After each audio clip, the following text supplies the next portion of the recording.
আসসালামু আলাইকুম ভিউয়ার্স, আজকে আপনাদের জন্য নিয়ে এলাম সর্ষে বোয়ালের রেসিপি।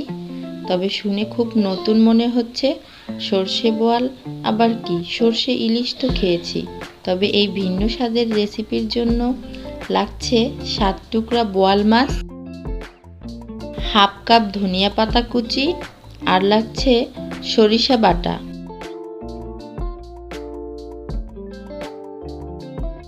2 টেবিল চামচ সরিষা আর 5-7টি কাঁচামরিচকে আমি শিলপাটায় বেটে নিয়েছি। আপনারা চাইলে ব্লেন্ডার করে নিতে পারেন।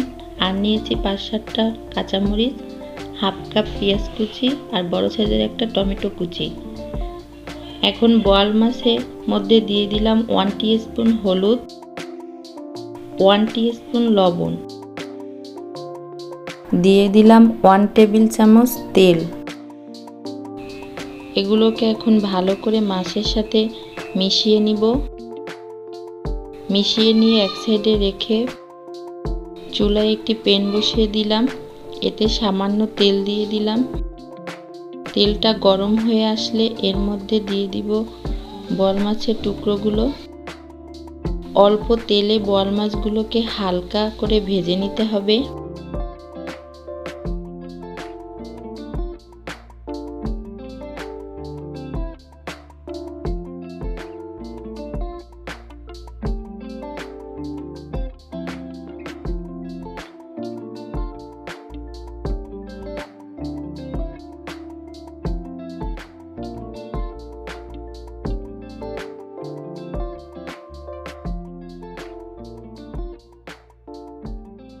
মাছগুলো একটু লালচে করে ভেজে নেওয়া হয়ে গেলে চুলায় একটি প্যান বসিয়ে দিলাম। তাতে হাফ কাপ তেল দিয়ে দিলাম হাফ কাপ পেঁয়াজ কুচি।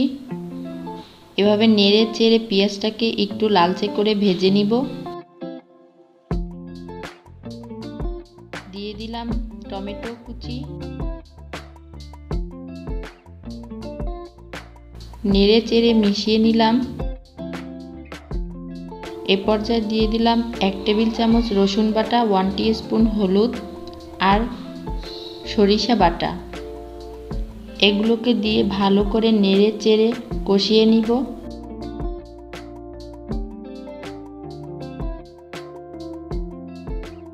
এখন দিয়ে দিলাম অল্প পরিমাণে পানি মশলাটাকে কষিয়ে নেওয়ার জন্য। পানিটা টেনে যখন এভাবে তেল উঠে আসবে তখন দিয়ে দিব 1 টিস্পুন লবণ, দিয়ে দিলাম 1 কাপ পানি। পানিটা যখন জাল করে বলক চলে আসবে তখন এর মধ্যে দিয়ে দিব ভেজে রাখা বোয়াল মাছের টুকরো। এবার নেড়েচেড়ে একটু মিশিয়ে নিলাম। এ পর্যায়ে ঢাকনা দিয়ে ঢেকে ফিরে এলাম 5-6 মিনিট পর। এখন ঝোলটা প্রায় শুকিয়ে এসেছে।